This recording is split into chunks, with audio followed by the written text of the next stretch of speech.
If you're dirty like your Auntie Svetty, then it's bath time, my boo.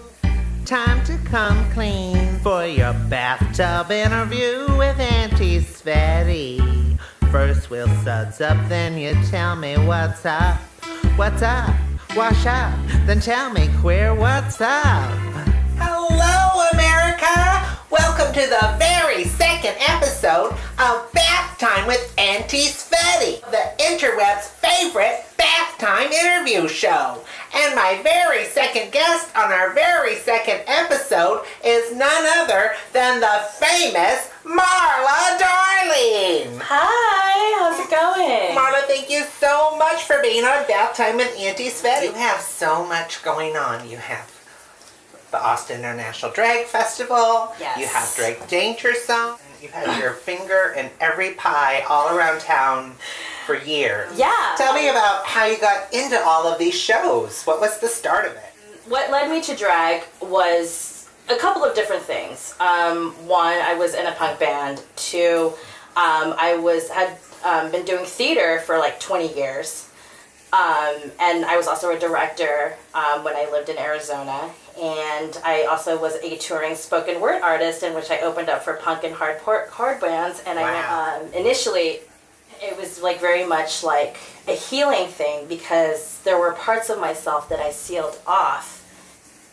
And drag became a way to kind of like reunite with all those different parts of myself that I had hidden away for so long. Mm-hmm. I describe it as like, I had my Persephone moment and now I'm ready for spring and I'm ready for like, I'm ready to take everything on. Your longevity is incredible. You've been doing this for like 10 years, but it's really been your whole life since back when you were Most of my life, yeah. You also made time somehow to be a social worker. Yeah. I am a peer support specialist. Through homelessness and the abusive relationship that I went through, it was kind of my way to give back. Do you identify as queer? I've had my experiences. Not gonna lie, I've had my experiences, and if that makes me queer, that makes me queer. I'll be honest, I hate most white cis straight culture like anybody else. So to be queer, that probably makes me queer. It's not how I feel. But some people would say, what does a straight woman think she's doing drag for? How do you respond to that kind of criticism? I haven't actually had that criticism aimed directly at me. Good. At least not yet. You never know what people are really thinking about you behind your back. Mm-hmm. Well, you can say that, but here's all the shit I've done. Yeah. You turn look after look after look after look. Like. Yeah, it's not just looks though. It's administrative skills to book a show, perform a show, organize a show, make sure that show gets produced, to make sure it gets promoted, make sure that people know what you're doing. Right. And to have all of your performers paid. And I've been doing I had Rum Night Revolution a long time ago, and I had Drag Danger Zone now. And I've also been part of different shows. I've also competed in 5 seasons of Critical Mascara. Dragathon. And then Dragathon. Dragathon was kind of a boot camp for me because I did that shit 4 times. Carol is drag. Pepper stopped the show at Critical Mascara and was like, "Will you be my drag daughter?" I was like, is this a joke? What's going on? Because I thought it was I honestly thought I was good. I was preparing myself for the ultimate Carrie moment. It was just kind of okay, is the pig blood coming? That was kind of my moment. Pepper's throwing me a fundraiser to get to the Austin International Drag Festival later in November. Let me move my foot really quick. Or I'll never move again. I want to talk about the Austin International Drag Festival. Okay. Tell me about it. I don't know much about it. So, the Austin International Drag Festival is a huge festival. It's different venues that are kind of within a 1 mile radius of downtown Austin. And drag queens from all over the world converge in this, happy 1 mile festival of different venues that are outside it. And, couple of people that I have performed with there was Heclina. I love Heclina. I love her. Heckelina's really responsible for me being in drag. I was going to drop out of the Miss Thing pageant, and she talked me out of it. Mm-hmm. You know, Heckelina's an important person. Like, it's like, you know, because, like, people talk about Drag Race girls as, like, they're huge inspirations. I mean, I love Jinx Monsoon. I'm not going to lie, I love her. But then, like, the other two people that I've always really enjoyed was Peaches Christ and Heckelina. Mm-hmm.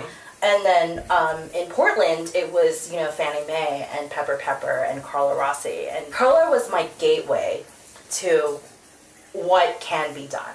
I sort of became, like, this person that was just kind of like, I have to meet this person and try to be their friend. We're friendly, but, like, you Carla's know, too famous to Carla's be super friends now. famous, and I'm actually really proud of them, you know. Yeah. But I stand from afar and I just kind sent of her a like, filthy joke just yesterday. Let's applaud Carla Rossi together. Good job, Carla. Carla, you're the most famous person we know. What are your drag goals? Where's Marla Darling in a year from now? In 10 years? I would love to actually do a one-woman show that incorporates everything I do, which is write songs on the piano. To, like, incorporate drag in that and be able to incorporate, like, political spoken word in that. Like, right now that my energy lies in Drag Danger Zone. Yeah. And Drag Danger Zone for me is really important and really crucial right now because of the fact that, like, venues are scarce. Yeah. In Portland. And Drag Danger Zone's been around 2 years now?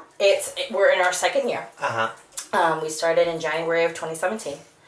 And one of the things that is really important for me is to be able to have new performers. And also to have, for me and Aurora, to basically be that person to say, yes, you can perform on our stage. That's a big thing for us. That's awesome. We really want to be that platform. We really want to, like, be able to give people who wouldn't necessarily be booked for, say, a Buckmaster show. I love hearing that. Drag Danger Zone to me is where people get to go and perform their art as they want. You know, we really want to keep the free spirit open. Yeah.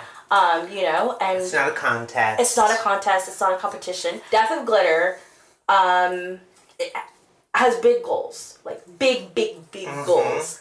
One of which is a Herald and Maude Shadowcast. Which is happening in September.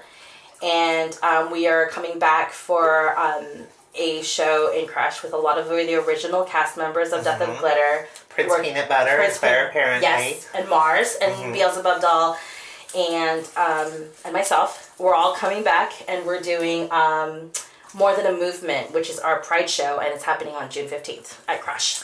There's a tradition of queens singing songs on this show. Do you want to sing a song? I was thinking of, like, what song I would sing. You take the microphone. Okay. And you give us a little song, and Ducky wants to hear the song, and I'll make some bubbles. Okay. Let's see. What song do I want to sing? I'll do a Tori Amos song. Because I was actually thinking of it today. So give me a moment. Never was a cornflake girl. Thought that was a good solution, hanging with the raisin girls. She's gone to the other side, leaving us a yo-heave-ho. Things are getting kinda gross, and I go at sleepy time. And this is not really this is not really happening. You bet your life it is. You bet your life it is. Honey, you bet your life it's a peel. Off the watch, we're just peel. Off the watch, wait.